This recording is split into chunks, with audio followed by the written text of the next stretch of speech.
don't look homeless and we don't have the same demeanor. We look people in the eye, we say, hey, we're approachable, so by choice. But there were times yesterday where we had shut down, and we realized, like, this is probably why when we try to get someone to open up to us, they're annoyed because we were annoyed with people trying to get us to open up. Yes. So we started to shut down. We were tired of the questions and the inquisitions. So we can see how people stop being so open and stop being all ugly all the time. Kind of leads into our what we deemed last night as our perfect story. After we panhandle, we were like, all right, we gotta figure out what we're gonna do for dinner.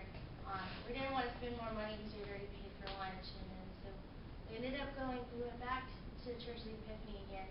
And we were a little concerned, so we were like, we don't want to see the same group of people, because we were afraid that it was going to be the same group of students. And half of them knew what we were, that we were doing the challenge, but some of them didn't, especially the people that they sat with didn't know. And so we're like, we're going to have to keep up our story, we're going to have to pick names again. Like, her cover was blown, but ours wasn't, because they knew about the Colorado group, and so some of the volunteers knew, and they blasted it at her table. We were at another table and tried to keep our cover and hope nobody would blow it. So we were so nervous going in. Do we use our fake names or our real names? And what are we gonna do if they're in there? And we're just gonna have to blow our story and just tell them who we are. And then we walk up and we realize we don't know any of the volunteers. It was a totally different group of volunteers. We're like, yes. But we had planned to be honestly rude. We were gonna turn our backs.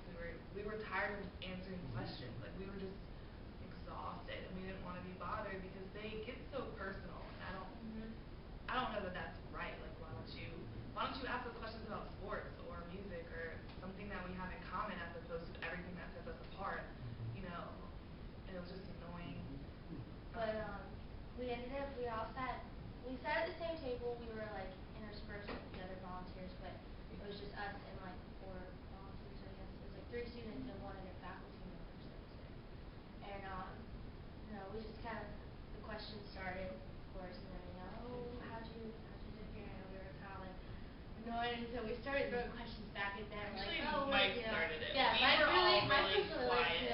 Where are you guys from? Where, what are your majors? What are you doing? Which we were thankful for because we were really exhausted. How long are you going to be in D.C.? Yeah, he just spun everything the right exact back. same questions that we were getting. Yeah.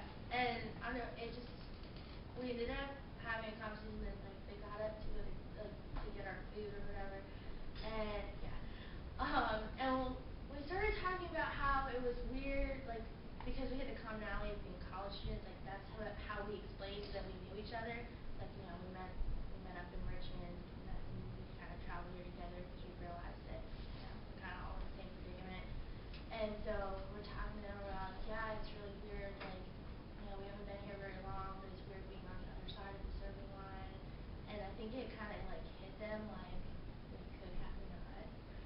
And so, and the more we talked to them, I think during the day we were before we went to dinner, we were struggling with, we're out there, we're having this experience, but what exactly is the point of having an experience?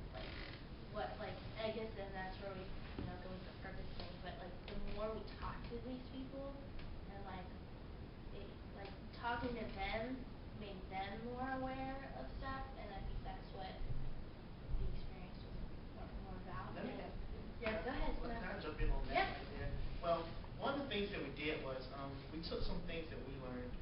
We learned that I guess being part of the homeless, we learned different ways where we can different things that ignore them and different things that might actually get them.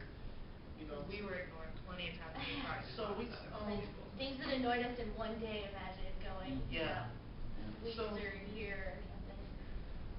So we decided that me and Brian was together a lot for this, and we recognized that hey, even when we were being ignored, even when we didn't get no money, even when a person just came up and just smiled at us, we recognized that a smile was just 10 times more better than a person just walking by.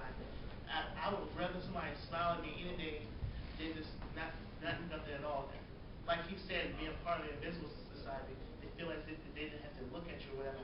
But we found out when they looked at it and responded back, it made us feel so much better. We didn't even care about the money at that point.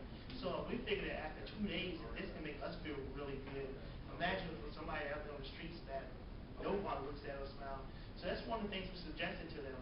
And then also we heard the idea about gift cards from Andre, he told us.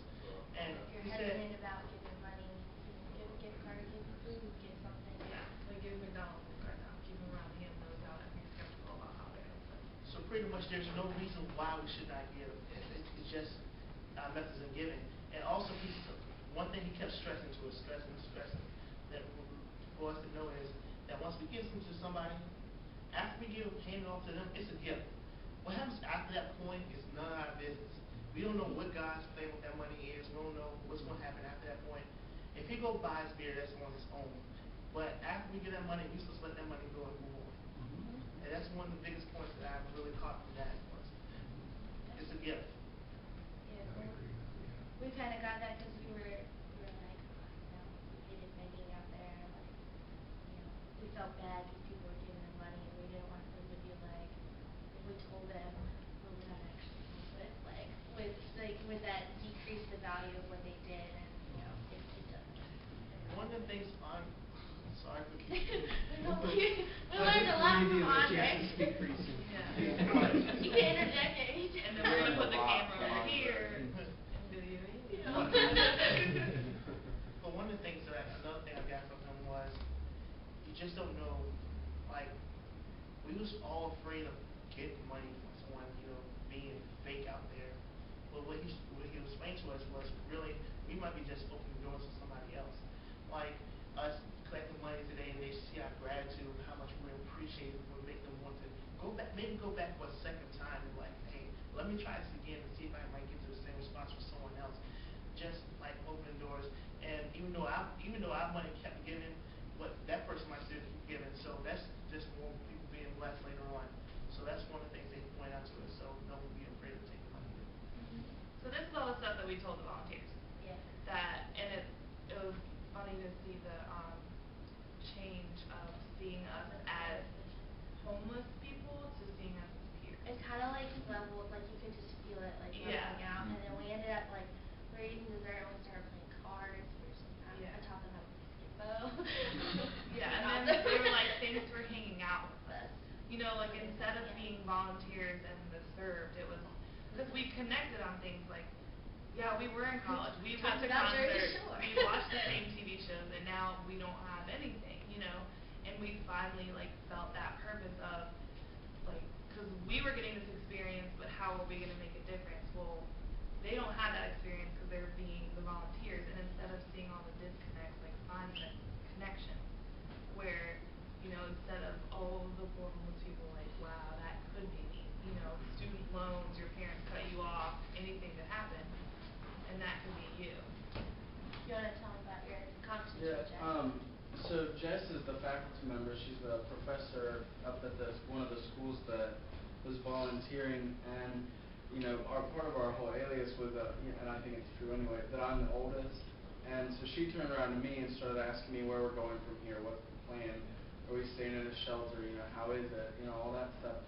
And we got into another thing that we learned from Andre, which I'm sure that list is endless. Yeah, endless. But is that all about the rapid rehousing, and how it's not in great areas that puts these people in bad situations, sometimes, and maybe not with the support that they may need, and that there's legislation in place, but it doesn't do enough, or there's not enough people checking up on it to make sure it's effective, or that it's going through as it should have been, and they're writing it down so it looks good on paper, but in all reality it's not run the way maybe it should be all the time.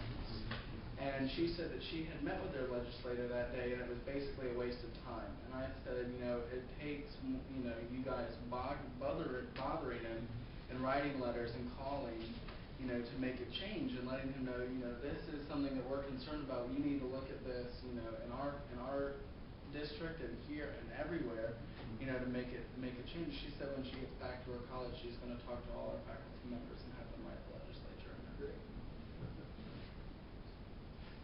One of the things I noticed that when we got out of once we started opening the conversation, I guess we got out of the stereotypical. Well, first thing, we first had to accept that we was homeless. We had to put ourselves in it. At first, we wouldn't put ourselves in it. We just doing things. We're just acting. It was them, but then it became Okay, we. Like we actually were speaking as we said we. You know, and that was a big change. So after we started playing the part of we, after we got that in our mindset, then when we started approaching people, at first when we went to that thing, it was called sir, ma'am, whatever. It wasn't personal at all. But then once they found like a bond with us, and like, hey, these are human beings also. We got rid of the sir, ma'am. We got addressed as different human beings. They actually really got to know our names. When last night they didn't give a hoot about our name, sir, ma'am. Here's your plate, and there's the door. You know. Yeah, we were like their research project.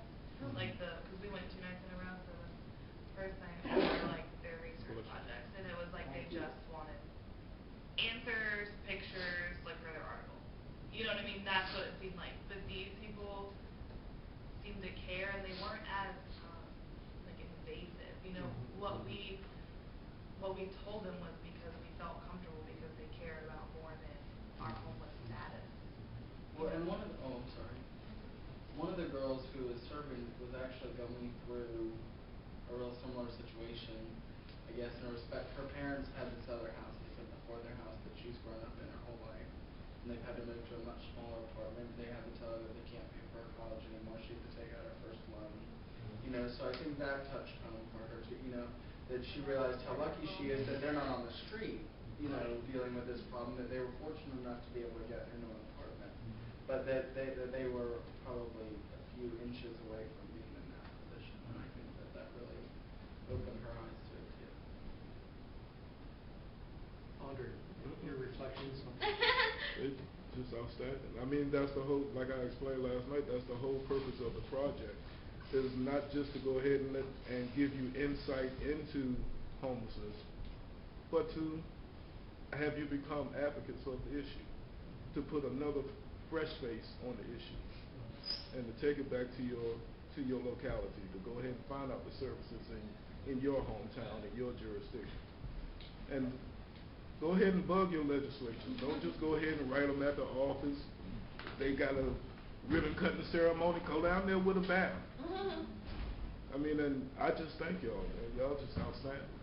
You do me proud, and I'm not going to cry till I get home. When you're with China, right? Yep. She just going, my little kid just going to look at me and say, Daddy, you okay? I said, yeah, I miss my kids.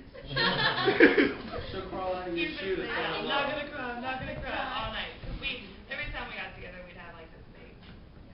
Well, we didn't We talk kinda about Gary yet. Yeah, the last thing, we got back, after we ate dinner, like, we were just in much better spirits because we felt like You were we had done ecstatic. something and, you know, We found we purpose. found purpose. And so we were walking back, and we went and we sat back in our spot by the farm zones. We were waiting for Andre to get over there, and we were just kind of hanging out. We were just talking about what had gone on during the day, and this guy walked up to us, and he goes, "I'm waiting for a Bon Jovi concert or something." We're like, "No, we're just, we're just hanging out." He's like, "You camping out for something?" We're like, "Well, we're just camping out, camping out for the experience." Whatever. He's like, "Oh, y'all talking to the right person."